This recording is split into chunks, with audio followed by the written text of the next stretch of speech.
نحمده ونصلي على رسوله الكريم اما بعد اعوذ باللہ من الشیطان الرجیم بسم اللہ الرحمن الرحیم ربی اشرح لی صدری ویسر لی امری واحلل عقدۃ من لسانی یفقہوا قولی اللہم اعنی علی ذکرک وشکرک وحسن عبادتک ربی یسر ولا تعسر وتمم بالخیر وبک نستعین یا فتاح یا فتاح یا فتاح رب زدنی علما حسبنا اللہ ونعم الوکیل حسبنا اللہ ونعم الوکیل حسبنا اللہ ونعم الوکیل نصر من اللہ وفتح قریب نصر من اللہ وفتح قریب نصر من اللہ وفتح قریب۔ میں عاجزہ سیدہ ام علی اپنی جنت کی تمام طلبگار دوستوں فرینڈس فار جنہ کو ایمان، عافیت اور برکت کی تمام دعاؤں کے ساتھ آج کی دورہ قرآن کی اس کلاس کا آغاز اللہ رب العزت کی بھرپور مدد کی دعا اور یقین کے ساتھ کر رہی ہوں۔ اللہ تعالیٰ اس پورے سفر میں ہمارا مددگار اور معاون ہو۔ اللہ رب العزت ہم سب کو، ہماری اولاد کو، شوہر، والدین، بہن بھائیوں کو اپنے حفظ و امان میں رکھے۔ اللہ تعالیٰ ہر شر سے، ہر شیطان سے، ہر حاسد سے بچا کے رکھے، اور اللہ رب العزت ہم سب کو مخلصین میں شمار فرما لے، محسنین میں شمار فرما لے، اور اللہ پاک ہم سب کو متقین میں شمار فرما لے، اور ہمارے جنت کے راستے بے حد آسان اور خوبصورت بنا دے۔ آمین یا رب العالمین، آمین یا رب العالمین، آمین یا رب العالمین۔ الحمدللہ رب العالمین، ہم نے کل سورہ بقرہ کی آیت نمبر 118 کا مطالعہ کیا، اور ہم نے اس میں حضرت ابراہیم علیہ السلام کے جو ان کے اوپر آزمائشیں آئیں ان پہ بہت تفصیل سے ہم نے غور کیا، اور آیت نمبر 124 کا ہم نے کل مطالعہ کیا، اور پھر حضرت خلیل اللہ کے جو عظیم امتحانات اور ان کے مضامین امتحان تھے ان پہ غور کیا، پھر ہم نے ان کی جو صبر و استقلال تھا اس کے اوپر غور کیا۔ آج ہم نے غور کرنا ہے اللہ تعالیٰ کے انعامات پہ، کہ اللہ رب العزت نے ان پہ کون سے انعامات کیے۔ اچھا، اس میں اب میں ضروری سمجھتی ہوں کہ اگر ہم صرف ایک کوئک ریویو کر لیں نا اس کا، کہ ہم تھوڑا سا ریوائز صرف 2 منٹ میں کریں گے کہ حضرت ابراہیم علیہ السلام کی وہ کون سی 30 عادات تھیں جن کا ذکر اللہ تعالیٰ نے قرآن کریم۔ ہم نے کل حضرت ابراہیم علیہ السلام کی 30 صفات، اس کا اینڈ بہت خوبصورت ہے۔ جب ہم ان صفات کو اکٹھا کر کے دیکھیں گے نا کہ اس میں سے کون سی صفت جو ہے وہ پھر ساری سورہ مبارکہ میں کامن ہے۔ آج ہم نے یہ کام کرنا ہے، ہم نے آج اس کو نا بالکل سمرائز کر کے اپنے لیے کوئی کی پوائنٹ ڈھونڈنا ہے کہ کون سی صفت ہے جس کو زندگی کے اندر اپنے دل میں اتار لیں اور اس کو کبھی بھی ہاتھ سے نہ جانے دیں، کیونکہ وہ سنت ابراہیمی بھی ہے اور نبی پاک صلی اللہ علیہ وآلہ وسلم کی بھی سنت ہے۔ اچھا، اس کے بعد یہ ہے کہ جو اب ہم یہ دیکھتے ہیں کہ جو صفات 30 صفات قرآن پاک میں بیان ہوئی وہ کون سی ہیں۔ سب سے پہلے جو 10 بیان ہوئی وہ کہاں پہ ہیں؟ سورہ توبہ کے اندر۔ اچھا، اب یہ نا آپ نے کنیکٹ رہنا ہے، یہاں پہ بہت غور کرنا ہے اس کے اوپر، تاکہ ہم اس میں سے جو کامن ہے وہ ڈھونڈ لیں۔ وہ یہی مینشن ہے اسی تفسیر کے اندر، اور سب سے امپورٹنٹ ہے وہ دونوں آیات، وہ سنت ابراہیمی بھی ہیں اور وہ سنت نبی پاک صلی اللہ علیہ وآلہ وسلم بھی ہیں۔ تو اگر ہم نے وہ 2 آیات ہی یہاں سے چن کے اپنے دل پہ لکھ لیں تو ہوپ فلی زندگی کے راستے میں جہاں کہیں کوئی مشکل آئے گی نا، یہ 2 صفات کافی ہو جائیں گی اس مشکل سے نکالنے کے لیے۔ ٹھیک ہے، تو اب سب سے پہلے سورہ توبہ کو دیکھتے ہیں۔ دوبارہ میں ریوائز کر رہی ہوں کہ وہ ایسے ہی ہیں۔ نمبر 1 کیا کرنے والے ہیں؟ توبہ کرنے والے ہیں۔ ٹھیک ہے، الحمدللہ رب العالمین، اللہ پاک نے ہمیں اس آیت کے پڑھنے کے بعد اس کا موقع دیا۔ نمبر 2 عبادت کرنے والے، عبادات کرنے والے۔ ٹھیک ہے، اچھا، عبادت کو ہم انڈرسٹینڈ کر چکے ہیں، کافی ڈیٹیل سے ہم نے اس کو پڑھا، اور اس کو انشاءاللہ میں دوبارہ بھی ایکسپلین کروں گی ابھی تھوڑا سا آگے جا کے، تاکہ دوبارہ جو لوگ نئے آئے ہیں ان کا کنیکشن اس طرح جڑ جائے کہ ہم نے فلسفی آف عبادہ کو کس طرح پڑھا ہے۔ اچھا، اس کے بعد حمد کرنے والے، یعنی اللہ کی تعریف بیان کرنے والے۔ اللہ پاک کو بہت پسند ہے، کیونکہ اللہ پاک کی ذات اقدس ہی اس قابل ہے کہ ہمہ وقت اس کی تعریف کی جائے. تو اللہ پاک کو یہ بہت پسند ہے اس کی حمد بیان کی جائے، اس کی صفات بیان کی جائیں، اس کی صفات پہ غور کیا جائے، اس کے جو اسماء ہیں اللہ تعالیٰ کے جو نام ہیں اسماء الحسنہ، ان سے محبت کی جائے، ان کو انڈرسٹینڈ کرنے کی کوشش کی جائے. اس کے بعد روزہ رکھنے والے، ٹھیک ہے، روزہ رکھنے والے، رکوع و سجود کرنے والے. اور الحمدللہ ہمارے گروپ میں اس طرح کی ماشاءاللہ خواتین موجود ہیں. اللہ پاک ان کو اور استقامت دے، جو کہ سال ہر سال سے 10 20 سال سے منڈے اور تھرسڈے کا روزہ رکھتے آ رہے ہیں. مطلب مجھے، اور آپ یقین کریں میں نے ان کو خود دیکھا کہ ہماری ایک ریکارڈنگ تھی اس میں وہ تشریف لائیں، ہماری کلاس تھی اس میں تشریف لائیں، دونوں دفعہ روزے سے تھیں اور ماشاءاللہ انہوں نے اپنے کام پورے کیے. تو اللہ پاک جب ایسے لوگوں کی صحبت عطا کرتا ہے نا تو پھر اللہ تعالیٰ وہ جذبہ بڑھا دیتا ہے کہ اچھا ایسے بھی کسی چیز سے محبت کرنے والے لوگ موجود ہیں. اسی طرح سے رکوع و سجود کرنے والے، نیک باتوں کی تعلیم کرنے والے اور بری باتوں سے روکنے والے، اور اللہ کی حدود کا خیال رکھنے والے، اور ایسے مومنین کو آپ خوشخبری سنا دیجئے. آپ یعنی کہ نبی پاک صلی اللہ علیہ وآلہ وسلم. تو آپ نے قرآن کو نا ایک نعت کی طرح بھی پڑھنا ہے. جہاں کہیں آپ دیکھیں خوشخبری آئے گی، جس جگہ کے اوپر کوئی کہیں ایسی چیز آئے گی جہاں پہ حوصلہ دینا ہے، کہیں ایسی چیز آئے گی جہاں پہ نبی پاک صلی اللہ علیہ وآلہ وسلم کا اس چیز سے قلب مبارک جو ہے اس میں رن جا رہا تھا، جو ایسی چیز آئے گی نا اللہ پاک نے ان کو حوصلہ دیا ہے. اللہ تعالیٰ نے ان کے ذریعے وہ خوشخبری پہنچوائی ہے. اللہ تعالیٰ نے ان کی وہاں پہ تعریف بیان کی ہے. اللہ تعالیٰ نے ان کے اوپر درود بھیجا ہے. تو قرآن خود ایک اس سمت کے اندر ہمیں چلنا سکھاتا ہے جو نبی پاک صلی اللہ علیہ وآلہ وسلم کے عشق کا راستہ ہے انشاءاللہ، اور اللہ ہمیں اس پہ کامیاب کر دے. اس کے بعد سورہ مومنون کے اندر کون سی صفات آتی ہیں؟ یقیناً ان مسلمانوں نے فلاح پائی جو اپنی نمازوں میں خشوع و خضوع کرنے والے ہیں، ٹھیک ہے، یعنی اللہ سے ڈرنے والے ہیں، جو نماز اس طریقے سے پڑھتے ہیں کہ ان کا قلب و نظر پورے طریقے سے اللہ تعالیٰ سے کنیکشن جڑ چکا ہوتا ہے اور پورے طریقے سے وہ اللہ کی طرف رجوع کر چکے ہوتے ہیں. میں نے آپ سے جب ہم نے نماز کو پڑھا تھا نا تو ہم نے اس کیفیت کو ڈسکس کیا تھا کہ نماز میں اللہ کے آگے حاضری ایسے کریں کہ اس وقت یہ آخری نماز ہے. ایسے نماز پڑھ کے دیکھیں کہ اس وقت یہ آخری نماز ہے، اس وقت آپ کو پورے طریقے سے اللہ رب العزت کے سامنے ہم حاضر ہیں اور ہم پوری قوت لگا رہے ہیں کہ یا رب معاف کر دے، اللہ پاک معاف کر دے. ہم ایسی نماز پڑھنا چاہ رہے ہیں کہ اللہ کو پسند آ جائیں. آپ سوچیں اگر ہمیں اپنی لاسٹ نماز سے پہلے پتہ ہوا یا پتہ تو نہیں ہوگا ڈیفینیٹلی، لیکن اگر پتہ ہوتا ہمیں کہ ہماری یہ آخری نماز ہے، ہم کیسے کوششیں کرتے، ہم اللہ اکبر سے لے کے سلام پھیرنے تک اس نماز میں کس طریقے سے ڈوب جاتے کہ یا رب قبول کر لے، اللہ پاک رد نہ فرمائیے گا. تو اگر ہم اپنی ہر نماز ایسے سوچ کے پڑھیں گے نا کہ ہو سکتا ہے یہ میری آخری نماز ہو، تو پھر اس میں خشوع و خضوع کی جو کیفیت ہوگی وہ بہت خوبصورت ہوگی. اور نبی پاک صلی اللہ علیہ وسلم کی حدیث مبارکہ ہے کہ نماز ایسے پڑھو، مفہوم بتا رہی ہوں کہ نماز ایسے پڑھو جیسے تم اللہ کو دیکھ رہے ہو. اب ہم اللہ رب العزت کو دیکھ تو نہیں پا سکتے، ٹھیک ہے، ہماری ان آنکھوں کے اندر وہ تاب اور وہ ہمت اور وہ چیز ہے ہی نہیں. یہ ارشاد مبارکہ کیوں ہے کہ اتنی کیفیت بناؤ، اتنا غور کرو، اتنا اللہ کی طرف کنیکٹ ہو جاؤ. اس وقت کسی جائے نماز کے پرنٹ کا نہیں پتہ ہونا چاہیے، اس وقت کسی جو اپنے سوٹ کے پرنٹ کا نہیں پتہ ہونا چاہیے، اس وقت گھر کے کسی معاملات کے اوپر غور نہیں ہونا چاہیے، اس وقت اپنے جو گیسٹ آ رہے ہیں ان کے اوپر غور نہیں ہونا چاہیے، اس وقت آپ کہیں جا رہے ہیں اس چیز کے اوپر غور نہیں ہونا چاہیے. صرف ایک چیز کے اوپر غور ہونا چاہیے کہ جو ہے آپ نے اللہ کی بارگاہ میں ایسے حاضری کی ہے، اس طریقے سے آپ حاضر ہیں. آپ سوچیں، میں بار بار کہتی ہوں کہ جو اللہ الصمد ہے نا آیت، اس کو دل پہ لکھ لیں. اللہ بے نیاز ہے. جب ہمیں یہ سمجھ آ جائے نا کہ بے نیازی کیا ہوتی ہے، قبولیت ہے تو قبولیت ہے، اگر رد کر دیا پھر کوئی قبول کرنے والا ہے نہیں، پھر کوئی ہے نہیں جو بچا لے، پھر کوئی ہے نہیں جو توبہ کی طرف لے جائے، پھر کوئی ہے ہی نہیں جو ہمارے معاملات کو درست کر دے. جب ہم یہ سوچ کے نیت باندھتے ہیں نا پھر انسان کانپتا ہے، پھر انسان پورے طریقے سے وہاں پہ جم جاتا ہے کہ یا رب میں حاضر ہوں، میرے اللہ جی میں حاضر ہوں، میرے پروردگار میں جس قابل ہوں میں حاضر ہوں. یا رب مجھ سے جو صفائی کے، ستھرائی کے، وضو کے آداب فالو میکسیمم میں نے کرنے کی کوشش کی ہے، اور میرے اللہ میں نے کوشش کی ہے جلد سے جلد میری حاضری ہو جائے. میں نے کوشش کی ہے میرے پروردگار میں وقت پہ حاضر ہوں.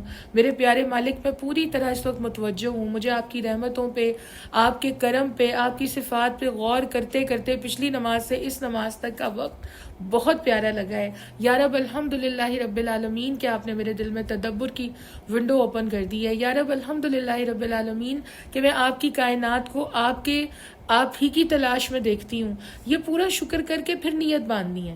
تو جب ہم اس طرح نیت باندھتے ہیں پھر نماز مومن کی معراج بن جاتی ہے، اللہ سے ملاقات بن جاتی ہے، وہ ایک گفٹ بن جاتی ہے، اور وہ گفٹ بن جاتی ہے جو معراج بھی اللہ تعالیٰ نے اپنے حبیب کو دیا. نبی پاک صلی اللہ علیہ وآلہ وسلم کو تحفہ دیا گیا. ٹھیک ہے، تو اس کے بعد خشوع و خضوع کس طرح اور بڑھ سکتا ہے کہ پھر نبی پاک صلی اللہ علیہ وآلہ وسلم نے اسی حدیث میں، جس کا میں مفہوم بتا رہی ہوں، یہ فرمایا کہ اگر اس طرح نماز تمہاری کیفیت قائم نہ ہو سکے کہ تم اللہ کو دیکھ رہے ہو، تو کم سے کم یہ کیفیت ضرور قائم رکھو کہ اللہ تمہاری طرف متوجہ ہے. مفہوم بتا رہی ہوں، یعنی اللہ تمہیں دیکھ رہا ہے. تو اب یہ سوچیں کہ ایک بادشاہ جس کے پوری ایک ہاتھ پہ کائنات لپٹی ہوئی ہوگی، ٹھیک ہے، اور جب وہ اپنا دیدار کروائے گا وہ رب، تو اس وقت دنیا کی تمام نعمتیں اس کے سامنے ایسے لگیں گی کہ کچھ تھی ہی نہیں، اور دنیا کی تمام تکلیفیں انسان کی روح کے اندر سے ایسے نکل جائیں گی جیسے کبھی ملی ہی نہیں. وہ دیدار کی اتنی بڑی اس کی لذت، اتنی بڑی اس کی خوبصورتی ہوگی. اور وہ رب جس نے اتنی خوبصورت کائنات بنا کے، اتنی پیاری یہ دنیا بنا کے، اس میں اپنے حبیب صلی اللہ علیہ وآلہ وسلم کو مبعوث فرمایا، اور اس امت تک وہ تمام تر جو نعمتیں ہیں وہ پہنچوائیں.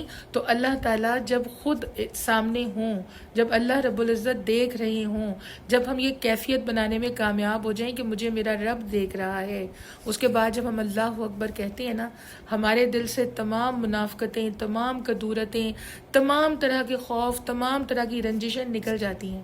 وہ اللہ اکبر یعنی اللہ سب سے بڑا ہے، میرا رب سب سے بڑا ہے.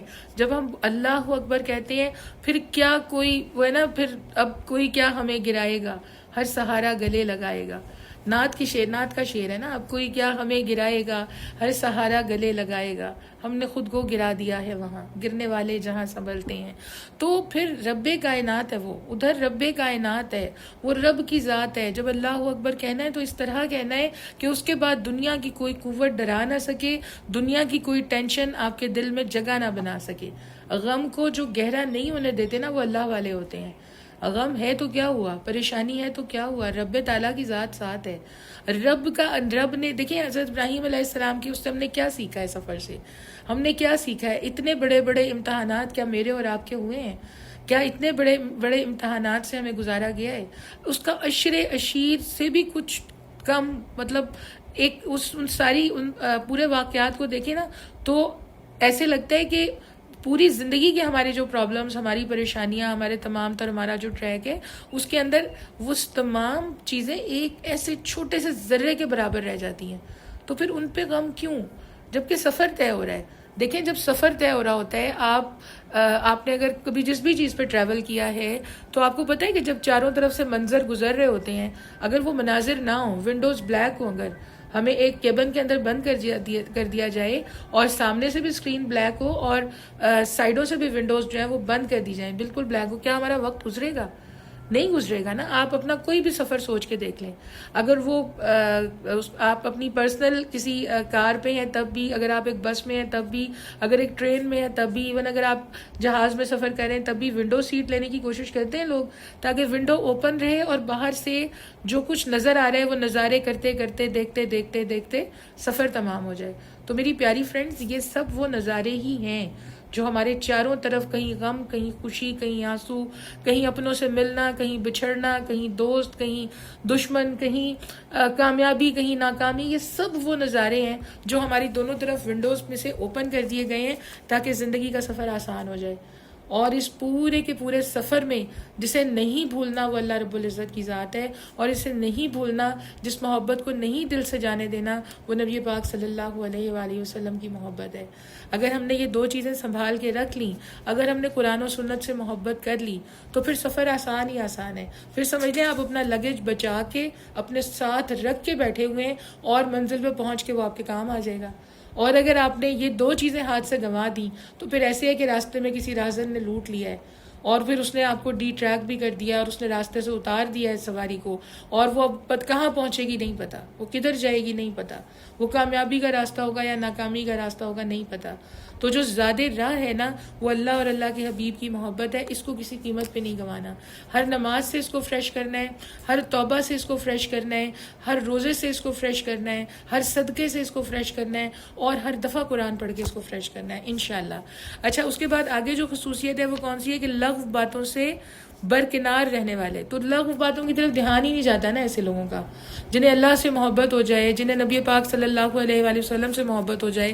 اب آپ سوچیں آپ کے دل میں اللہ کی محبت ہو تو دنیا کہیں آپ کو کسی غیبت کے سمندر میں اتارنے کی کوشش کر رہی ہو، کسی ایسی چیز کی طرف لے جانے کی کوشش کر رہی ہو، کوئی دنیا کے یہ جو بھی اس وقت رسم و رواج ہیں، کسی فنکشن کے اندر کہیں ناچ گانا ہو، آپ کا دل لگے گا وہاں؟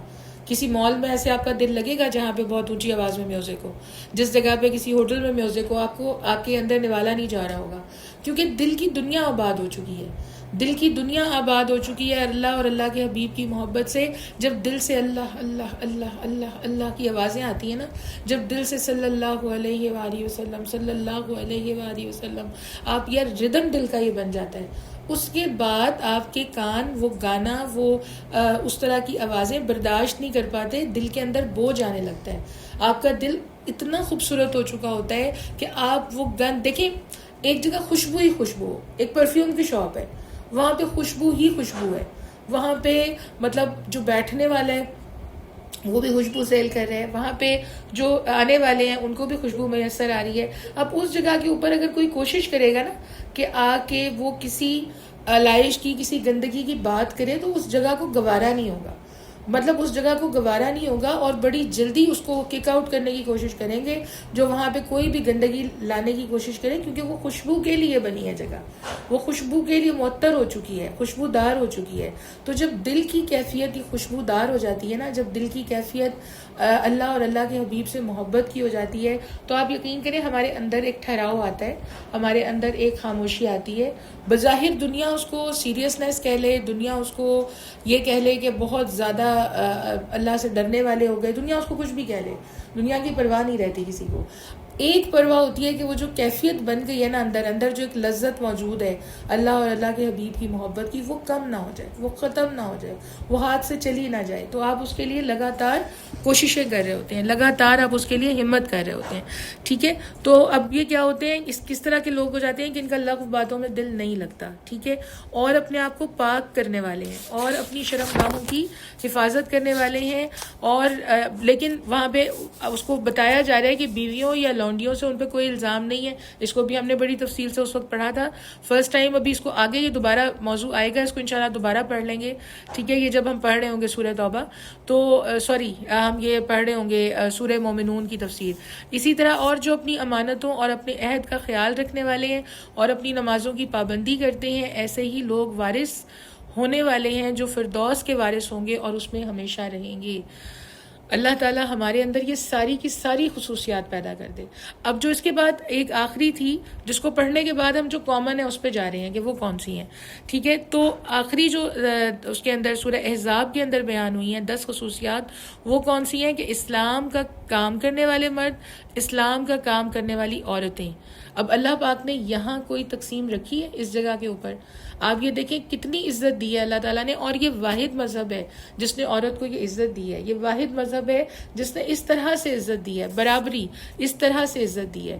اور اسلام نے جو ڈیپینڈ کرنے کا سکھایا نا، تو وہ ڈیپینڈ کرنے کا سکھا کے ہمیں ہی ہمارے اندر مکمل کر دیا ہے کہ عورت کو یہ اللہ تعالیٰ نے خود یہ ڈگری دے دی ہے، اللہ تعالیٰ نے خود عورت کو یہ درجہ دے دیا ہے کہ یہ نازک ہے، یہ نازک ہے، یہ زندگی کی سختیاں اکیلی سہ نہیں سکتی۔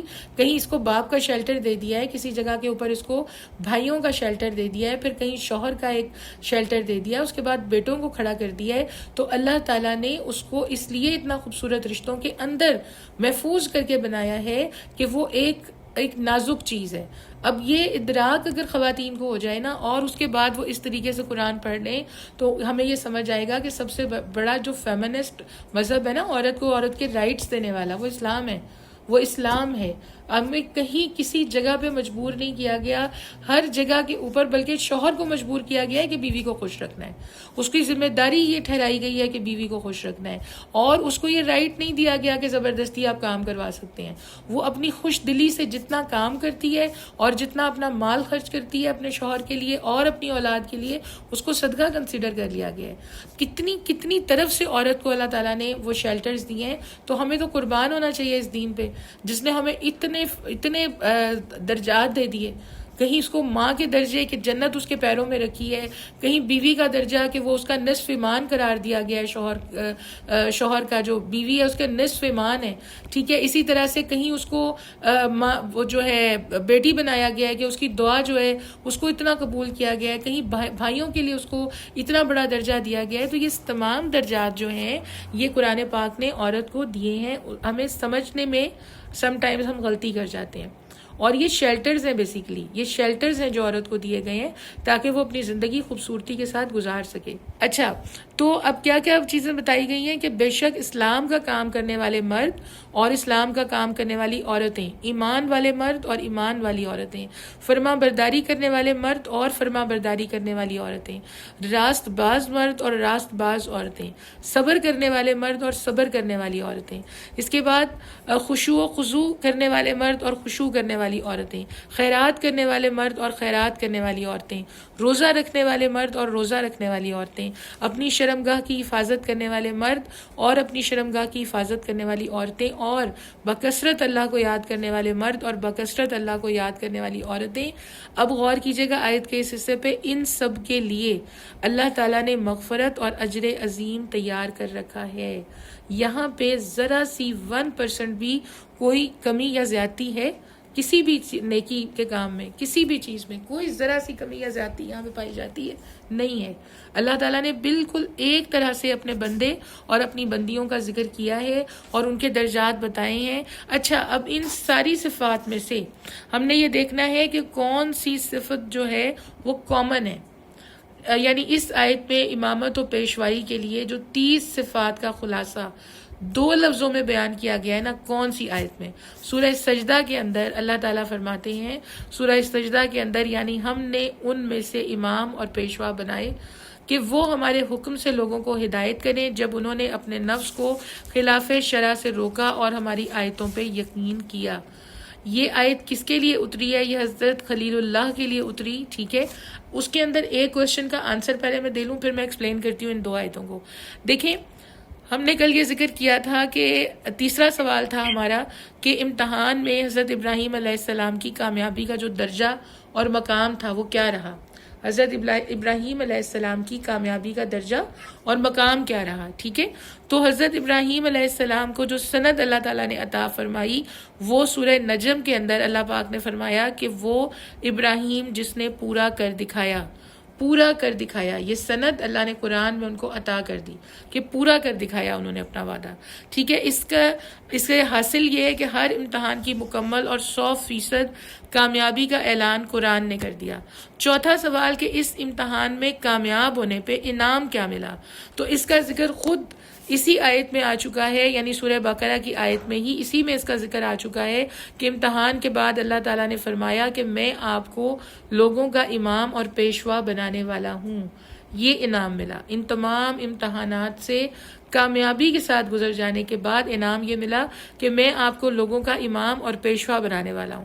اس طرح ایک طرف تو ہمیں یہ معلوم ہوا کہ حضرت خلیل اللہ علیہ السلام کو اس کامیابی کے صلے میں امامت خلق اور پیشوائی کا انعام دیا گیا. دوسری طرف یہ بھی معلوم ہوا کہ خلق خدا کے امام و مقتدا اور پیشوا بننے کے لیے جو امتحان درکار ہیں وہ دنیا کے مدارس اور یونیورسٹی جیسا نہیں ہوتا. جس کو اللہ تعالیٰ نے چننا ہوتا ہے نا, یہ یاد رکھیے گا, جس کو رب تعالیٰ نے چننا ہوتا ہے اپنے کسی بہت بڑے مقام کے لیے, جو مقام اللہ تعالیٰ اپنے پسندیدہ بندوں کو عطا فرماتے ہیں, تو پھر وہ دنیا کے مدارس اور دنیا کی یونیورسٹیز جیسا امتحان نہیں ہوتا, بلکہ پھر وہ اسی طرح کے امتحان لیے جاتے ہیں جن میں یہ سب سے افضل امتحان جو ہے وہ حضرت ابراہیم علیہ السلام کا, اور ان سے بڑھ کے امتحانات جو لیے گئے وہ نبی پاک صلی اللہ علیہ وآلہ وسلم کے. ٹھیک ہے، ان سے بڑھ کے امتحان کسی کے نہیں لیے گئے. حضرت ابراہیم اور حضرت ابراہیم علیہ السلام اور نبی پاک صلی اللہ علیہ وآلہ وسلم کی ذات اقدس سے بڑھ کے کسی کو آزمایا نہیں گیا، کیونکہ اللہ کے وہ جو ہے وہ خلیل اللہ ہیں، اور نبی پاک صلی اللہ علیہ وآلہ وسلم اللہ کے حبیب ہیں، اور اللہ تعالیٰ نے یہ کائنات آپ کے لیے بنائی، اور اللہ رب العزت نے جو دین ہے اس کو مکمل کر دیا آپ کی ذات کے ذریعے، اور اللہ پاک نے رہتی دنیا تک کے لیے آپ کے دین کو ایک مکمل دین قرار دے دیا. وہ کتاب جو ایک مکمل کتاب ہے اور جس کی حفاظت کی ذمہ داری اللہ نے لی ہوئی ہے، جس کو پرانی الہامی کتابوں کی طرح کوئی تبدیل نہیں کر سکے گا، بلکہ وہ ہمیشہ ہمیشہ کے لیے، قیامت تک کے لیے وہ کتاب اللہ تعالیٰ نے عطا کر دی اپنے حبیب کو. معراج میں بلایا اللہ تعالیٰ نے اپنے حبیب کو. تو ہم جتنا غور کرتے چلے جاتے ہیں نا، اتنا ہی ہمارے دل تک اترتی جاتی ہے محبت اللہ اور اللہ کے حبیب صلی اللہ علیہ وآلہ وسلم کی. اچھا، اب یہاں پہ یہ آیت جو میں نے ابھی پڑھی سورہ سجدہ کی، اس کے اندر اللہ تعالیٰ نے حضرت ابراہیم علیہ السلام کی اولاد کے لیے جو آگے معاملات اللہ تعالیٰ نے پلان کیے وہ یہاں پہ ذکر کیے ہیں، کہ یعنی ہم نے ان میں امام اور پیشوا بنائے کہ وہ ہمارے حکم سے لوگوں کو ہدایت کریں جب انہوں نے اپنے نفس کو خلاف شرع سے روکا اور ہماری آیتوں پر یقین کیا. اب میں اس پوائنٹ پہ آتی ہوں جو بات میں نے شروع میں کی تھی، کہ وہ جو 30 اللہ تعالیٰ نے عادتیں نبی پاک حضرت ابراہیم علیہ السلام کی سنت رکھی، اور نبی پاک صلی اللہ علیہ وآلہ وسلم کی ذات اقدس میں وہ درجہ کمال میں تھیں وہ عادتیں، 30 عادتیں. ان آیات کا نچوڑ کون سی دو عادتیں، کون سی دو ایسی عادتیں؟ اب 30 ہو سکتا ہے ہمیں کبھی بھول جائے، ہمیں کوئی چیز کبھی یاد نہ رہے، کبھی ہم ایک چیز میں زیادہ بہترین ہو جائیں، کیونکہ انسان ہے نا، کیونکہ ہم عام انسان ہیں. کبھی ہو سکتا ہے ہماری نمازوں میں ہمارا وہ خشوع و خضوع ہو، ٹھیک ہے، جو بہت بڑھ کے ہو بہت بہترین انسانوں سے، اور کبھی روزے میں ہم اتنے کمال پہ پہنچ جائیں، کبھی ہم خیرات میں اتنے کمال پہ پہنچ جائیں، کبھی صدقات میں اتنے کمال پہ پہنچ جائیں، کبھی ہم اپنے اللہ کے ذکر میں اتنے کمال پہ پہنچ جائیں، کبھی نبی پاک صلی اللہ علیہ وسلم پہ درود پہ میں اتنے کمال پہ پہنچ جائیں. لیکن کیونکہ ہم عام انسان ہیں، ہمارے اندر ساری صفات ایک وقت میں اپنے کمال پہ اکٹھی نہیں ہو سکتی. ہاں، ان عادتوں کا نچوڑ ہمارے اندر اپنے کمال پہ اکٹھا ہو سکتا ہے، اور اگر ہم نے اس نچوڑ کو صحیح طرح سمجھ لیا، اس کے خلاصے کو صحیح طرح سمجھ لیا، اس کو پورے طریقے سے انڈرسٹینڈ کر لیا، تو زندگی بھی آسان ہو جائے گی، ہماری جو موت ہے وہ بھی آسان ہو جائے گی، ہماری قبر بھی خوبصورت ہو جائے گی، حشر کا دن اور جنتیں بھی خوبصورت ہو جائیں گی. تو وہ کون سی 2 عادات ہیں جو ان ساری چیزوں میں کامن ہے، جو نماز کے لیے ضروری ہے، جو روزے کے لیے ضروری ہے، جو صدقات کے لیے ضروری ہیں، جو ذکر اللہ کے لیے ضروری ہیں، جو خشوع و خضوع کے لیے ضروری ہیں، جو اپنی حیا اور عفت و عصمت کی حفاظت کے لیے ضروری ہیں؟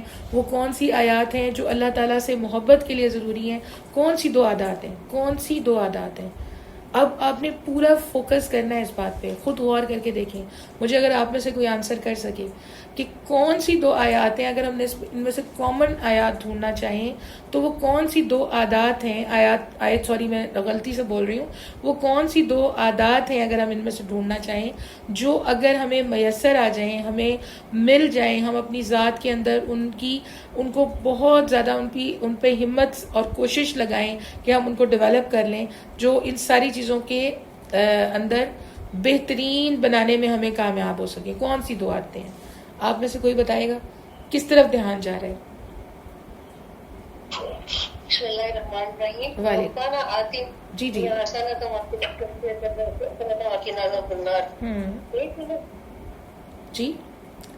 ربنا نہیں، یہ تو دعا ہے نا، یہ دعا ہے، یہ تو دعا ہے. آپ نے بہت اچھا آنسر دیا، وہ اینگل بھی ٹھیک ہے، لیکن یہ دعا ہے، یہ تو دعا ہے نا کہ اللہ تعالیٰ ہمیں دنیا میں بھی جو حسنہ عطا فرما، اور ہمیں آخرت میں بھی حسنہ عطا فرما، اور ہمیں قبر کے حشر کے میزان کے عذاب سے بچا. یہ تو دعا ہے نا. اس وقت ہم نے پڑھی ہے جی صبر اور شکر. ایک آپ نے صحیح بتا دی ہے، الحمدللہ رب العالمین، بالکل ٹھیک آنسر ہے. صبر سب سے پہلا ہے، صبر. ان ساری آیتوں کو ماشاءاللہ بہت اچھا آپ نے آنسر دیا ہے. ان ساری آیتوں کو اگر ہم کامن کر کے اس میں سے ڈھونڈنے کی کوشش کریں نا کہ کیا چیز، کون سی عادت ہمارے اندر ایک ہو تو یہ سب ٹھیک ہو سکتی ہیں. ایک عادت کون سی ہمارے اندر ہو تو یہ سب بہترین ہو سکتی ہیں. کون سی ایک عادت ہمارے اندر ہو تو ہم ان میں سے ساری عادتوں کو پا سکتے ہیں. تو بیس کیا ہے؟ صبر. سب سے پہلی ضروری جو سیڑھی ہے، جو دروازہ ہے ان عادتوں تک پہنچنے کا، وہ کیا ہے؟ صبر۔ حضرت ابراہیم علیہ السلام کا سفر ہو پوری زندگی کا، یا نبی پاک صلی اللہ علیہ وآلہ وسلم کا سفر مبارک ہو پوری آپ کی حیات طیبہ کا، ایک چیز جو قدم قدم قدم قدم پہ ہمیں بہت حاوی نظر آتی ہے وہ صبر ہے۔ صبر، ایک مشکل آ رہی ہے، صبر، دوسری آ رہی ہے، صبر، عبادت کیا مانگتی ہے، صبر، آپ کی خشوع و خضوع کیا مانگتا ہے، صبر، آپ نے روزہ رکھنا ہے کیا درکار ہے، صبر، آپ نے صدقہ کرنا ہے، آپ نے خیرات کرنی ہے، کیا مانگتی ہے سب سے پہلے؟ جرت، صبر، ٹھیک ہے۔ آپ نے اگر بہت اچھے اپنے معاملات کرنے ہیں، کیا چیز ریکوائرڈ ہے؟ صبر۔ اگر آپ نے ذکر اللہ کرنا ہے، اس وقت دنیا کی چیزوں سے خود کو روک کے، دنیا کی لذتوں سے، دنیا کی تمام تر کیفیتوں سے روک کے خود کو اگر آپ نے کچھ کرنا ہے، کیا درکار ہے ذکر اللہ کے لیے؟ صبر۔ تو میری پیاری فرینڈز، اگر ہم خواتین کے اندر ایک عادت یہ ڈیولپ ہو جائے، پہلی ایک عادت صبر کی، ہم لوگ جلد باز ہوتے ہیں، عورتوں کے اندر یہ مسئلہ ہوتا ہے، ہم جلد باز ہوتے ہیں، ہم فوراً رزلٹ دیکھنا چاہتے ہیں، حالانکہ ہماری ہی ذات کے اندر اللہ تعالیٰ جب تکمیل پہ پہنچاتا ہے نا رشتہ، جب ایک عورت کو اللہ تعالیٰ ماں بناتا ہے تو وہ یہ اس رب کے لیے بالکل 100% ممکن تھا کہ وہ ایک لمحے میں وہ اولاد ہماری گود میں آ جاتی، ایک لمحے میں، لیکن وہ کیوں صبر کروایا گیا؟ ٹھیک ہے، 9 months کا وہ ایک صبر کیوں کروایا گیا؟ اس لیے کہ اس بچے کی اتنی، اس کا انتظار کے بعد وہ آپ کی گود میں آئے، اتنی زیادہ پوری وہ تکلیف اور وہ سارا سفر گزارنے کے بعد آپ کی گود میں آئے کہ آپ کو ساری زندگی اس محبت کی قدر رہے، آپ کو اپنے اندر وہ احساس زندہ محسوس ہو، ٹھیک ہے۔ تو عورت کی فطرت میں جلد بازی ہے کہ فوراً میں یہ کام کروں اور مجھے اس کا رزلٹ فوراً نظر آ جائے۔ پھر عورت سے یہ اللہ صبر کرواتا ہے کہ ایک ننھے سے بچے کو لے کے اس کو پروان چڑھانے تک ہمارا جو پورا راستہ ہے وہ کیا مانگتا ہے؟ صبر۔ اب مجھے آپ بتائیں، اگر آپ اپنے بچے کو رکھ کے کہیں بھول جائیں، کیا عورت ایسی ہو سکتی ہے کہ ٹھیک ہے میں تو اس کو بس، میں یہ والی سٹیجز نہیں اس کی دیکھ سکتی، میں اس کو بڑا ہوا دیکھوں گی اور مجھے یہ پلا ہوا چاہیے؟ تو کیا کسی ماں کے لیے ممکن ہے؟ کیا کسی کے لیے یہ ممکن ہے کہ وہ اس کو پورا کا پورا جو ہے وہ پلا ہوا بچہ مل جائے؟ نہیں ممکن نا۔ اس کے شب و روز جو اس کے ننھے سے بچے کو، ایک ننھی سی جان کو سنبھالنا پڑتا ہے، اس کو صاف ستھرا رکھنا پڑتا ہے، اس کو کھلانا پلانا پڑتا ہے، اس کی بیماری، اس کے دکھ تکلیف سب کچھ برداشت کرنا پڑتا ہے، پھر آہستہ آہستہ اللہ آپ کی گود میں اس کو پروان چڑھاتا ہے اور پھر اس کو ماشاءاللہ آپ سے بھی اونچے قد عطا فرما کے اللہ تعالیٰ ان نعمتوں کو جو ہے وہ آپ کی طاقت بنا دیتا ہے۔ تو صبر کا پروسیجر ہے یا نہیں؟ پورا کا پورا راستہ صبر کا ہے یا نہیں؟ اسی طرح سے ایک عورت جب اپنے گھر کو سنبھالنا شروع کرتی ہے، جب وہ ایک لڑکی ہے، جب وہ کسی کے نکاح میں آئی ہے، اس کو بھی نہیں پتا کہ میچور رشتے کیسے ہوتے ہیں، اس کو نہیں پتا کہ صحیح اور غلط کیا ہے، اس کو نہیں پتا کہ معاملات کی درستگی اور غلطی کیا ہے، تو وہ کس کی طرف دیکھ رہی ہوتی ہے؟ اس وقت اس کا محور، اس کا شوہر ہوتا ہے کہ یہ مجھے پروٹیکٹ کرے، یہ میری جگہ کہیں پہ بھی جہاں ساتھ دینا ہے وہاں پہ یہ میرا ساتھ دے، یہ میری ہمت بنے، یہ میری ڈھال بنے، ٹھیک ہے۔ اور پھر آہستہ آہستہ اللہ اسی صبر کے ذریعے اس رشتے کو اتنا خوبصورت کر دیتا ہے کہ وہ دونوں میاں بیوی زندگی کے دو مطلب سب سے بیسٹ ایک وہ رشتہ ہو جاتا ہے لائف کا، ٹھیک ہے۔ اور وہ چلتے چلتے چلتے اس سٹیج پہ پہنچ جاتا ہے کہ آپ بغیر کہے بھی سب کچھ سمجھتے ہیں، آپ بغیر کہے بھی سب کچھ سنتے ہیں، آپ بغیر کہے بھی سب کچھ کرتے ہیں۔ تو یہاں پہ پہنچتا ہے وہ رشتہ یا نہیں پہنچتا؟ تو کیا چاہیے؟ صبر۔ تو یہ تینوں ایگزامپلز جو میں نے دی ہے نا، یہ اللہ تعالیٰ نے اس لیے بنائی ہیں کہ انسان کو سمجھ آئے کہ مجھے اگر اپنی آخرت، اپنی قبر کا فکر ہے، مجھے اگر اس کو کنسٹرکٹ کرنا ہے، مجھے اگر اس کے اندر اپنے لیے کوئی محل تعمیر کرنے کی کوشش کرنی ہے، مجھے اگر اپنی موت کے وقت کو خوبصورت کرنا ہے، اگر مجھے اپنے حشر کے دن کو خوبصورت کرنا ہے، مجھے اگر جنت میں اللہ رب العزت سے یہ میں مانگ رہی ہوں کہ یا رب ہمیں جنت الفردوس عطا فرما، تو پھر اس کے لیے کوششوں، لگاتار کوششوں میں کیا چاہیے؟ صبر۔ صبر۔ اگر ہمیں صبر کرنا آ جائے نا، ایک دن عبادت کی ہے، اس کے پورے اطمینان سے، پوری جرت سے، پوری کیفیت کے ساتھ وہ عبادت کرنے کے بعد ہم نے کیا کرنا ہے؟ صبر، اگلے دن پھر عبادت، پھر اگلے دن پھر عبادت. اب یہ جو لگاتار صبر ہم کر رہے ہیں، لگاتار روزے رکھ رہے ہیں، لگاتار طاقتوں کو تلاش کر رہے ہیں، لگاتار صدقات کر رہے ہیں، لگاتار نمازیں پڑھ رہے ہیں، یہ کس چیز کا ثبوت ہے؟ کہ اللہ کی اس بندی نے صبر کرنا سیکھ لیا ہے، اللہ کی اس بندی کو صبر کرنا آ گیا ہے. اچھا، ایک عادت ہو گئی، ٹھیک ہے. اب آپ اپنی لائف میں پہلے اس ایک عادت کو، صبر کو، پوری لائف پہ اپلائی کر کے دیکھیں، ریکال کر کے دیکھیں، اپنی ساری میموری آپ اچھے طریقے سے سب کچھ یاد کر کے دیکھیں. آپ کو سمجھ میں آئے گا کہ جہاں جہاں صبر کیا زندگی خوبصورت ہوتی چلی گئی، اور جہاں جہاں جلد بازی کی وہیں پہ نقصان اٹھایا. یہ میرا خیال ہے اگر آپ سب آرام سے اپنی اپنی لائف کا جائزہ لینا، اور آج اپنی اگلی نماز میں اپنی دعا کے لیے ہاتھ اٹھاتے ہوئے آپ اللہ رب العزت کے سامنے اپنا یہ معاملہ رکھیں کہ میرے پیارے اللہ، واقعی میں ہم نے جہاں جہاں آپ کی رحمت سے صبر کیا، ہم کہیں تہی دامن نہیں رہے، اور جہاں پہ صبر کا دامن ہاتھ سے چھوٹا ہم نے وہاں بہت سے مسئلے اٹھائے. تو پھر اللہ پاک کے آگے اب کے رکھے معاملہ کہ یا رب ہمیں صبر کرنے والوں میں رکھیے گا، پروردگار ہمیں شکر کرنے والوں میں رکھیے گا. اب یہ ایک صبر اور شکر تو لازم و ملزوم ہے، لازم و ملزوم ہے. صبر آ جاتا ہے تو شکر آ جاتا ہے، اور جب شکر آ جاتا ہے تو پھر رحمتیں ہی رحمتیں، نعمتیں ہی نعمتیں ہوتی ہیں. پھر انسان ایک کلندرانہ جذبہ رکھتا ہے زندگی گزارنے کے لیے، کیونکہ جس کی دل کی دنیا آباد ہو گئی نا، وہ ایک کلندر کی طرح زندہ ہوتا ہے. لوگ سوچتے ہیں اسے فرق کیوں نہیں پڑتا کسی چیز کے ہونے نہ ہونے سے. فرق اس لیے نہیں پڑتا کہ جس چیز سے فرق پڑنا چاہیے وہ سمجھ آ گئی ہے، اور وہ آخرت ہے.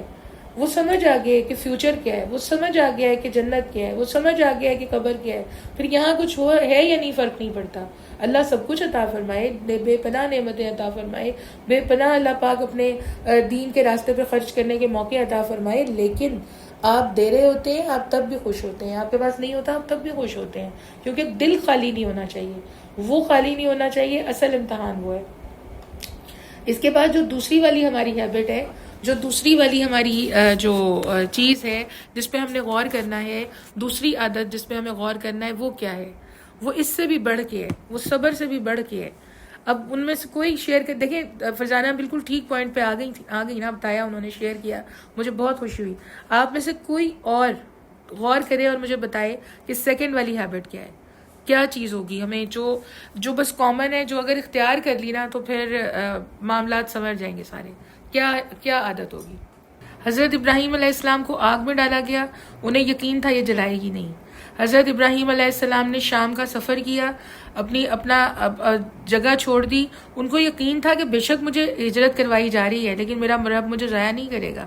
ان کو ان کے ننھی سی جان، جو ان کی اولاد حضرت اسماعیل علیہ السلام اور ان کی جو زوجہ کو دونوں کو حکم دیا گیا چھوڑو صحرا میں، یقین کہ میں چھوڑ کے آؤں گا، میرا رب حفاظت کرے گا، میں چھوڑ کے پلٹوں گا، میرا رب اس کو پروان چڑھائے گا. اور جگہ بھی کیسی، لکو دک صحرا، خوراک بھی نہیں ہے، پانی بھی نہیں ہے، لیکن یقین کہ اللہ تعالیٰ ان کو زندہ رکھے گا، اللہ تعالیٰ ان کو پروان چڑھائے گا.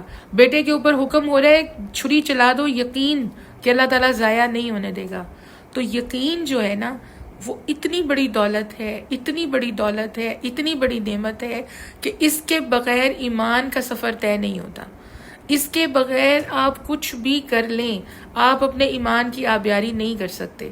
تو سب سے پہلی چیز جو ہمارا دین، ہمارے رب تعالیٰ نے ہم سے مانگی ہے، ہم سے چاہی ہے، ہمارے پیار کرنے والے رشتوں کو ہم سے دور کر کے ہمارے رب نے بیسیکلی ہمارے ایمان کی آبیاری کی ہوتی ہے. وہ تھک چکے ہوتے ہیں، ان کو ایک سکون دیتا ہے اللہ، اور ہم سے وہ رشتے چھین کے ہمیں یہ صبر دیتا ہے کہ صبر کرنا سیکھو.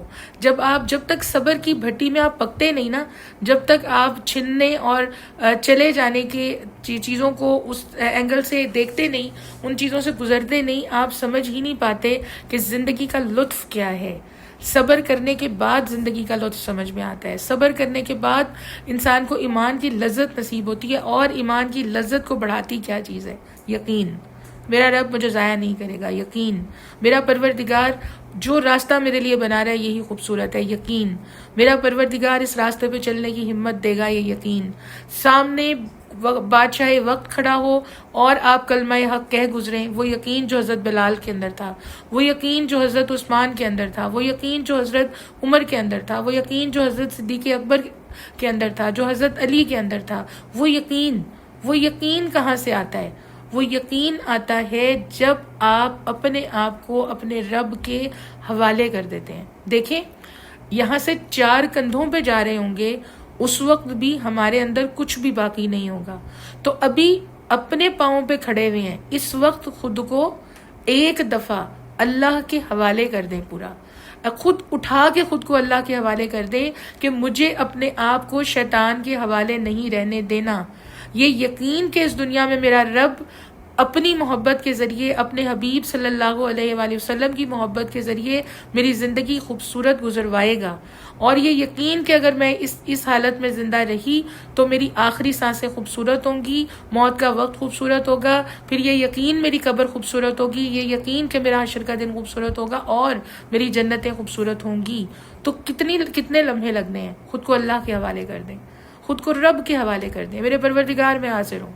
ایک دفعہ کھلے دل سے اپنے اندر سے یہ چیز نکال کے کہ ہم نے اس وقت پورا کا پورا اپنے آپ کو اللہ کے حوالے کر دیا تو ہمارا حلیہ کیا ہوگا. ہم نے پورا اللہ کے حوالے کر دیا تو اس کے بعد ہمارے اندر کوئی اداسی تو نہیں آ جائے گی. ہم نے پورا اللہ کے حوالے کر دیا تو ہمیں ناکامی تو نہیں آئے گی، کچھ بھی نہیں ہوگا. یہ جو سنا رہا ہے نا، یہ جو ڈال رہا ہے وہ شیطان ہے. اس پہ لاحول پڑھ کے خود کو پورا کا پورا اللہ کے حوالے کر دیں کہ میرے اللہ میں پوری کی پوری حاضر ہوں. یا رب میں نے حضرت ابراہیم علیہ السلام کی یہ پوری زندگی پڑھی. یا رب آپ نے ان کو جس امتحان سے گزارا اس کے بعد ان کا یقین اور صبر وہ والا تھا کہ آپ نے پھر انعامات کیا کیے. اس کے بعد انعامات کیا کیے؟ کعبۃ اللہ کی تعمیر کروائی اللہ تعالیٰ نے حضرت ابراہیم کے ہاتھوں، حضرت اسماعیل کے ہاتھوں. آج بھی جاتے ہیں نا ہم، ہماری آنکھوں کی ٹھنڈک ہے خانہ کعبہ. اللہ رب العزت کا گھر ہے خانہ کعبہ. اللہ تعالیٰ وہ بیت اللہ ہے خانہ کعبہ. اتنا بڑا درجہ جب اللہ تعالیٰ نے دینا تھا، اس لیے امتحان اتنے بڑے تھے اور اس لیے صبر اتنا اور یقین اتنا بڑا تھا. وہ امتحان کیوں گزر گئے کہ صبر اور یقین اتنا بڑا تھا. پھر اللہ تعالیٰ نے نسلوں میں انبیاء پیدا کیے.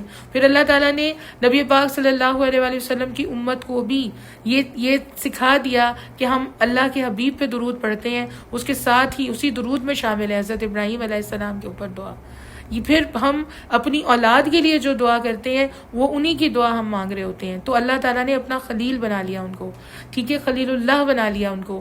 تو میری پیاری دوستوں، اللہ تعالیٰ نے سنت ابراہیمی ہمیں اس لیے پڑھوائی. نبی پاک صلی اللہ علیہ وآلہ وسلم کی حیات مبارکہ میں ان کی سب سے زیادہ پسند اور وہ ہستی جن سے انہوں نے سب سے زیادہ محبت کی حضرت ابراہیم علیہ السلام، ٹھیک ہے.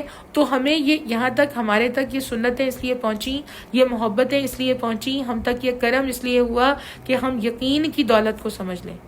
ہم یقین کی دولت کو سمجھ لیں. اگر ہمارے اندر مضبوط یقین ہو، اس کے بعد میں آپ کو کنفرم 100% اپنی لائف سے میں نے 10-50 ایگزامپلس کیا 5000 ایگزامپلس میں دے سکتی ہوں. جس جگہ پہ یقین کا دامن نہیں چھوٹا نا ہاتھ سے، اس جگہ پہ زندگی کسی بھی طریقے سے ڈی ٹریک نہیں ہو سکی. راستہ سیدھا ہی رکھا اللہ نے. کرم اللہ پاک کی رحمتیں پھر ایسے گھیرتی ہیں انسان کو، اس کے راستے کو سیدھا کرنے کے لیے. اللہ پاک اس کی تعمیر کرنے کے لیے، اس کی اولاد کی تعمیر کرنے کے لیے اللہ تعالیٰ اتنا خوبصورت، اتنا سیکیور، اتنا صاف راستہ پیدا کرتے ہیں. ہاں، اس پہ چلنے کے لیے صبر، شکر اور یقین کی کیفیت اللہ تعالیٰ کا انعام ہوتی ہے. وہ انعام ہوتی ہے، وہ اللہ کی عطا ہوتی ہے، وہ اس کا کرم ہوتا ہے. اس کے بغیر ہم کر کچھ بھی نہیں سکتے.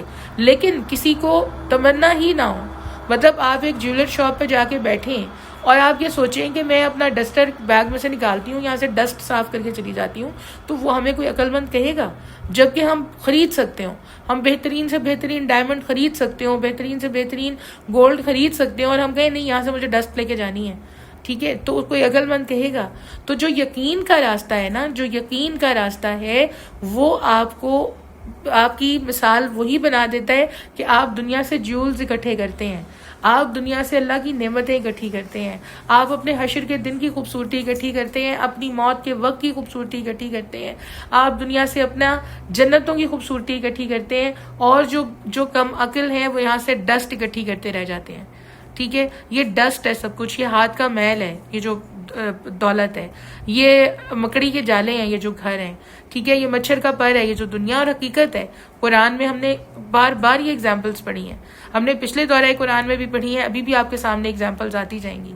تو اس سے محبت کر کے کریں گے کیا، جس کو یہیں چھوڑ کے جانا ہے. ہر روز جنازے دیکھتے ہیں ہم، سفید کفن میں ملبوس ٹھیک ہے، اور مٹی کے اندر دفن ہوتے ہوئے روز جنازے دیکھتے ہیں، اور روز سوچتے ہیں کہ نہیں دنیا کی دولت اکٹھی کر لیں، روز سوچتے ہیں کہ نہیں یہاں مال و متاع کے ڈھیر لگا لیں، روز سوچتے ہیں کہ آپ یہ سوچیں، یہ پرندے ہمیں روز اڑتے ہوئے نظر نہیں آتے، یہ پرندے بغیر ہوا کو دیکھے جو اڑتے ہیں، کیا چیز ہے؟ یقین کہ اللہ تعالیٰ نے انسٹنکٹ تمہیں رکھی ہے چیز، پر کھولو اڑو گے، اور اللہ نے وہ اس سے بڑھ کے اللہ تعالیٰ نے درجہ کمال پہ بنایا انسان کو، پرندوں سے بہت بڑھ کے بنایا انسان کو۔ ایک دفعہ پر کھولنے کی دیر ہے، ایک دفعہ اس رب پہ یقین کرنے کی دیر ہے، ایک دفعہ اپنے ایمان کی پرواز کی دیر ہے۔ پھر اللہ تعالیٰ دنیا میں جو ٹریول کراتا ہے نا، وہ یہی ہوتے ہیں، ہم اسی دنیا کے اندر ہوتے ہیں، لیکن ہمارا سفر، ہمارا دنیا کو دیکھنے کا اینگل، ہمارا چیزوں کو دیکھنے کا اینگل تبدیل ہو چکا ہوتا ہے۔ اور بلیو می، اس کے بعد جو زندگی کی خوبصورتی ہے نا، جو صبح اور شام کی خوبصورتی ہے، جو ہر آنے والے چڑھتے ہوئے سورج کی خوبصورتی ہے، جو ہر چھانے والی شام کی خوبصورتی ہے، وہ بالکل چینج ہے۔ ایک دفعہ یقین کا سفر طے کرنا ہے، ایک دفعہ اللہ کے حوالے کرنا ہے۔ میں نے ایک ہمارا شوال سے پہلے ایک سیشن تھا ڈپریشن کے اوپر، تو اس کے اندر میں نے ایک شعر پڑھا تھا اور میں نے اس کو سمجھانے کی کوشش کی تھی۔ وہ مجھے یہاں پہ یاد آ رہا ہے کہ پھول ہی پھول کھلاتا ہے سرے شاخ وجود، پھول ہی پھول کھلاتا ہے سرے شاخ وجود، اور خوشبو کو مسلسل نہیں ہونے دیتا، عالم ذات میں درویش بنا دیتا ہے، عالم ذات میں درویش بنا دیتا ہے، عشق انسان کو پاگل نہیں ہونے دیتا۔ اگر آپ یہ یقین کا سفر طے کر لینا، اگر آپ کے اندر یہ یقین کی کیفیت پیدا ہو جائے، تو کیا ہوتا ہے؟ پھول ہی پھول کھلاتا ہے سرے شاخ وجود، آپ کی وجود کی شاخ پہ، آپ کے وجود کے اوپر اللہ کی رحمتیں پھول ہی پھول کھلا رہی ہوتی ہیں، آپ کے اندر حکمتیں پیدا کر کے، آپ کو دانائی عطا کر کے، آپ کو علم عطا کر کے، آپ کو علم عطا کر کے، اللہ کی رحمتیں اسی شخص کے اندر جو ایک مٹی سے بنا ہوا انسان ہے، جو ایک مٹی سے بنا ہوا وجود ہے، اسی وجود کے اندر اللہ تعالیٰ بے انتہا پھول ہی پھول کھلا دیتا ہے، اور وہ پھولوں کی خوشبو اللہ تعالیٰ جہاں چاہے پہنچا دیتا ہے۔ وہ رب تعالیٰ ہے، وہ اللہ رب العزت ہے، اور خوشبو کو مسلسل نہیں ہونے دیتا۔ پھر صبر کرواتا ہے، اللہ صبر کرواتا ہے کہ یہ جو نعمتیں عطا کی ہیں، ان کو پورے تکمیل تک پہنچانے کے لیے صبر کرنا پڑے گا۔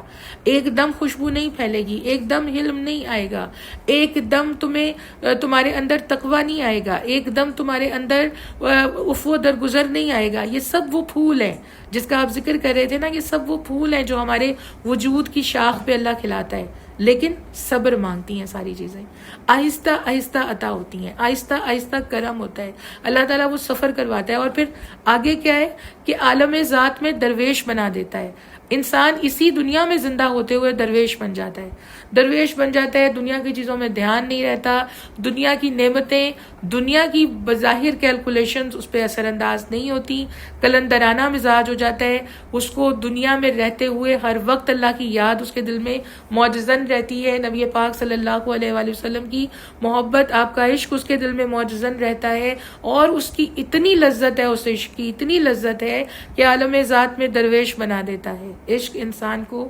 پاگل نہیں ہونے دیتا، وہ ایک درویش کی طرح دنیا سے گزرتا ہے جیسے اولیاء اللہ، وہ ایک درویش کی طرح دنیا سے گزرتا ہے جیسے مجدد، وہ ایک درویش کی طرح دنیا سے گزرتا ہے جیسے بڑے بڑے قطب ابدال، ایک درویش کی طرح اللہ اس کی ڈیوٹی لگاتا ہے، اللہ تعالیٰ ایک علاقے پہ، ایک خطے پہ اس کی ڈیوٹی لگاتا ہے، اس کی روح وہاں کام کرتی ہے، اس کا کنیکشن ہوتا ہے فرشتوں سے، فرشتوں کا کنیکشن ہوتا ہے روضہ رسول صلی اللہ علیہ وآلہ وسلم سے، وہ ایک اور دنیا ہے، وہ ایک اور دنیا ہے، لیکن وہ لطف، وہ کرم، وہ عطا، وہ رحم کیا ان پہ جاتا ہے جن کو صبر کی سمجھ آ جاتی ہے، جن کو یقین کی سمجھ آ جاتی ہے۔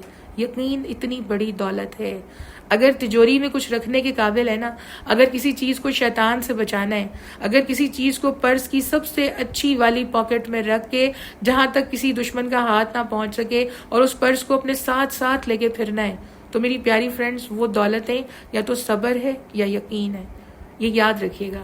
اس کے صدقے میں دنیا ہے، اس لطف کے صدقے میں، اس کرم کے صدقے میں، اس عطا کے صدقے میں پھر دنیا ہے۔ یہی رہ جانی ہے، جتنی تو ضروری ہے اتنی ہے، اللہ عطا کرتا ہے۔ وہ رب ہے، وہ تو پتھر کے نیچے کسی موجود کیڑے کو بھوکا نہیں رہنے دیتا، وہ سمندر کی گہرائیوں میں جو ویل مچھلی ہے اس تک اتنا بے پناہ رزق پہنچاتا ہے، وہ چھوٹی چھوٹی مچھلیوں کے پیٹ بھرتا ہے، وہ اڑتے ہوئے پرندوں کے پیٹ بھرتا ہے۔ وہ رب تعالیٰ ہے، وہ کسی ہوا کے ذریعے اڑا کے کہیں رزق پہنچاتا ہے، کہیں برسا کے رزق پہنچاتا ہے، کہیں اگا کے رزق پہنچاتا ہے۔ میری پیاری فرینڈز، اس کے عرش پہ کوئی کمی نہیں ہے، اس کے عرش پہ کوئی کمی نہیں ہے۔ مانگ کے دیکھیں ایک دفعہ، اس طرح زندگی کے اندر گھوم ہو کے دیکھیں ایک دفعہ کہ آپ کو رب اور رب کے حبیب صلی اللہ علیہ وآلہ وسلم کی محبتوں کے علاوہ کچھ یاد نہ رہے۔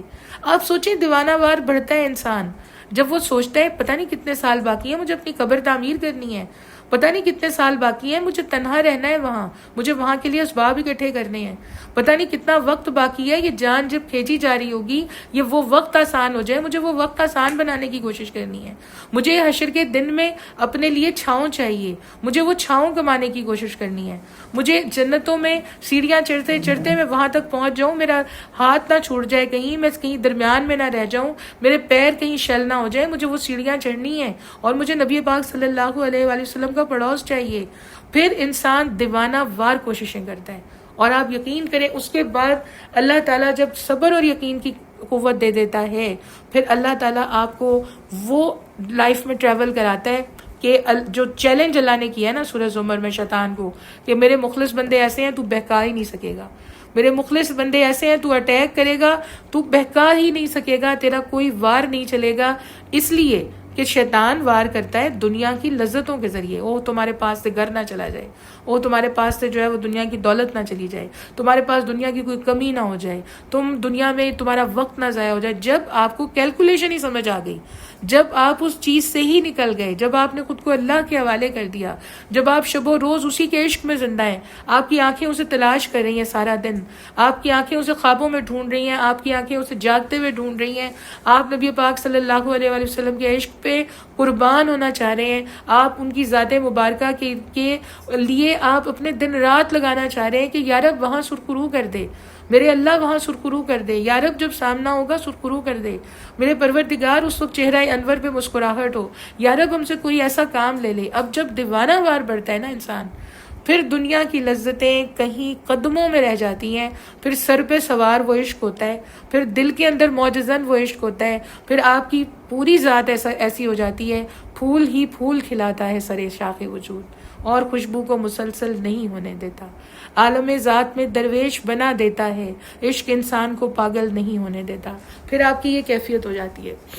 تو اللہ تعالیٰ ہمیں وہ کیفیتیں نصیب کر دے، اللہ رب العزت ہمیں دنیا میں اس طرح سے جینا سکھا دے اللہ تعالیٰ، اور پھر وہ اس طرح سے جو جیتے ہیں نا وہ مرتے نہیں، پھر اللہ تعالیٰ ان کو پھر ان کی ذات سے وہ کام لے لیتا ہے کہ اولیاء اللہ کو آپ نے دیکھا دنیا سے جاتے ہوئے، بظاہر جاتے ہیں، ان کے معاملات، ان کے کیفیات، ان کی سب چیزیں اللہ تعالیٰ نے جاری کر دی ہوتی ہیں، اللہ رب العزت نے جاری کر دی ہوتی ہیں، اللہ تعالیٰ نے وہ فیض جاری کر دیا ہوتا ہے، اللہ پاک نے وہ کرم کر دیا ہوتا ہے، تو وہ سلسلہ پھر روح سے روح کا سلسلہ وہ رب نے جوڑا ہوا ہے، پھر وہ جو اتنی پاک ارواح ہیں، وہ جو اتنی پاک، خود کو آپ سوچیں کہ ہم اپنے جسم کو بے حد پاک صاف کر کے، بے حد صاف ستھرا کر کے زندگی گزاریں، اور آپ میں سے جو بھی خواتین اس چیز کا ایکسپیرینس کرتی ہیں، جو اپنی سکن کے لیے کانشیس ہیں، جو اپنی مطلب ہیئر کے لیے کانشیس ہیں، ٹھیک ہے، وہ کافی عمر آگے چلی جاتی ہے لیکن وہ کمپیریٹیولی ینگ لگتی ہیں کیونکہ محنت کی ہوتی ہے۔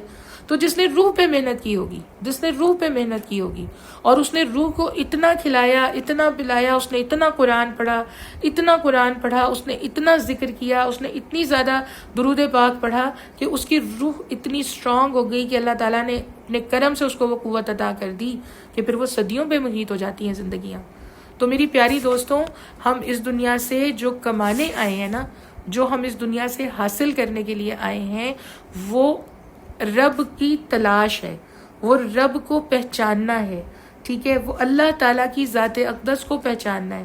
اگر ہم نے اس کو پہچان لیا، اگر ہم نے اس کو جان لیا، پھر اس کا عشق اس قابل ہے، پھر اس کے حبیب صلی اللہ علیہ وآلہ وسلم کا عشق اس قابل ہے کہ ان پہ ساری دنیا کی لذتیں قربان، ساری دنیا کی خواہشیں قربان، اور وہ قربان ہونے نہیں دیتا پروردگار. اللہ تعالیٰ ہر رشتے کی خوبصورتی بڑھا دیتا ہے, ہر رشتے کی لذت بڑھا دیتا ہے, کیونکہ جو رشتے اللہ کے لیے بنتے ہیں وہ بڑے پائیدار ہوتے ہیں, وہ بڑے پرسکون ہوتے ہیں, بہت زیادہ ان کے اندر ایک ایسی کیفیت ہوتی ہے کہ ان کو دنیا کی طاقتیں توڑ نہیں پاتی. تو اللہ تعالیٰ ہمیں وہ کیفیتیں, وہ لذتیں, وہ رحمتیں عطا کرتے, اپنی رحمت سے عطا کرتے. تو اب یہ ہم نے تفصیل سے پڑھا ہے کہ اللہ جل شانہ کی جو خلافت ہے یہ کسی ایسے شخص کو نہیں دی جا سکتی جو اس کا باغی ہو, جو اس کا نافرمان ہو. اسی لیے مسلمانوں پہ لازم ہے کہ اپنے اختیار سے وہ جو بھی اپنا امیر بنائیں, جو بھی اپنا جس کو بھی مقرر کریں, تو اللہ رب العزت کا باغی نہ ہو, نبی پاک صلی اللہ علیہ وآلہ وسلم کا باغی نہ ہو. وہ چن کے یہ سوچ کے بنائیں اپنا پیشوا, یہ سوچ کے فالو کریں کسی کو کہ یہ اللہ اور اللہ کے حبیب صلی اللہ علیہ وآلہ وسلم سے کس قدر محبت کرنے والا شخص ہے. اور اپنی کمپنی ہمیشہ ایسے لوگوں کی رکھیں, اپنے چاروں طرف ہمیشہ ایسے لوگوں کو جوڑ لیں, ایسے لوگوں کے ساتھ جڑ جائیں جن کو دیکھ کے رب یاد آتا ہو, جن کو دیکھ کے نبی پاک صلی اللہ علیہ وآلہ وسلم کی سنتیں یاد آتی ہوں, جن کے ساتھ بیٹھ کے آپ دین کی خوشبو لے کے اٹھ سکتے ہوں, جن کو سن کے آپ دین کی خوشبو لے کے اٹھ سکتے ہوں, کیونکہ وہ وہی بات ہے کہ وہ ریسکیو کرنے والے ہیں جو آپ کو ہر مشکل سے نکالنے میں کامیاب ہو جائیں گے, ہر طرح کے شیطان کے حملے سے نکالنے میں کامیاب ہو جائیں گے. تو اہل اللہ کی جو صحبت ہے نا, اولیاء اللہ کی جو صحبت ہے, اور جو بہت بڑے بڑے جید علماء کرام ہیں, ان کا جو واعظ و نصیحت ہے, ان کے جو بیانات ہیں, ان کے جو مقام ہیں, ان کو پہچاننے کی بھی کوشش کریں اور ان کو جاننے کی بھی کوشش کریں. اگر ہم نے یہ کام کر لیا, ہماری زندگی کا سفر آسان ہو جائے گا, خوبصورت ہو جائے گا یہ سفر انشاءاللہ العزیز. اس کے بعد ہم اگلی آیت پڑھ لیتے ہیں. آج تھوڑا سا مجھے کلاس جلدی ختم کرنی ہے, ابھی 9 منٹس ہو چکے ہیں, 15 پہ انشاءاللہ آج ہم اس کو ختم کریں گے. مجھے چھوٹا سا ایک کام ہے, تو اس میں انشاءاللہ کل ہم کوشش کریں گے, اگر آپ سب کے پاس وقت ہوا, کہ ہم اس ٹائم کو تھوڑا سا 10 منٹ مطلب ایکسٹرا پڑھ لیں, اس کو یوٹیلائز کر لیں انشاءاللہ. بے شک پہلے میں تھوڑا سا جلدی کل کوشش کروں گی, کیونکہ کل تھرسڈے بھی ہے, تو میں کل کوشش کروں گی کہ میں تھوڑا سا جلدی کر لوں کلاس, تاکہ ہم دعا بھی آرام سے مانگ سکیں, اور یہ جو اس وقت یہ 10 منٹ آپ کے جائیں گے یہ بھی پورے ہمارے یوٹیلائز ہو جائیں. اچھا, اس کے بعد اب جو اگلی آیت ہے نا, اس میں خانہ کعبہ کے کا ہے کہ اور جب مقرر کیا ہم نے خانہ کعبہ کو اجتماع کی جگہ لوگوں کے واسطے اور جگہ امن کی, اور بنایا ابراہیم کے کھڑے ہونے کی جگہ کو نماز کی جگہ, اور حکم کیا ہم نے ابراہیم اور اسماعیل کو کہ پاک رکھو میرے گھر کو واسطے طواف کرنے والوں کے, اور اعتکاف کرنے والوں کے, اور رکوع اور سجدہ کرنے والوں کے. آسان ترجمہ کیا ہے, اور وہ وقت یاد کرو جب ہم نے بیت اللہ کو اللہ کے لیے ایسی جگہ بنایا جسی طرف وہ لوٹ کر جائیں, اور جو سراپائے امن ہو, اور تم مقام ابراہیم کو نماز پڑھنے کی جگہ بنا لو. اور ہم نے ابراہیم علیہ السلام اور اسماعیل علیہ السلام کو یہ تاکید کی کہ تم دونوں میرے گھر کو ان لوگوں کے لیے پاک کرو جو یہاں طواف کریں اور اعتکاف میں بیٹھیں اور رکوع اور سجدہ بجا لائیں.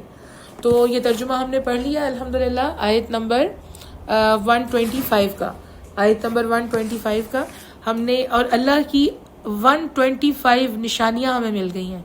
آیت کا ترجمہ کیا ہے, آیت کس کو کہتے ہیں, اللہ کی نشانی کو. تو 125 یہ آیات ہم پڑھ چکے ہیں, 125 نشانیاں یہ, اور 7 وہ جو سورہ فاتحہ کے اندر ہیں. ٹھیک ہے, تو آپ دیکھیں اللہ جس کو ایک نشانی عطا کر دے, جس کو ایک آیت سمجھ میں آ جائے, وہ رب کائنات کی نشانی ہے, اللہ رب العزت کی نشانی ہے. جسے ایک نشانی بھی نصیب ہو جائے نا, اس کو ہر وقت وقت شکر ادا کرنا چاہیے کہ میرے اللہ آپ نے مجھے پہ اتنا کرم کر دیا. آپ سب لوگ جو ہے نا, آپ کو بار بار اپنے آپ کو مبارکباد دینی چاہیے, چنے ہوئے لوگ ہیں آپ. یہ میں نہیں کہہ رہی, یہ اللہ کا قرآن کہتا ہے, یہ نبی پاک صلی اللہ علیہ وآلہ وسلم نے فرمایا ہے.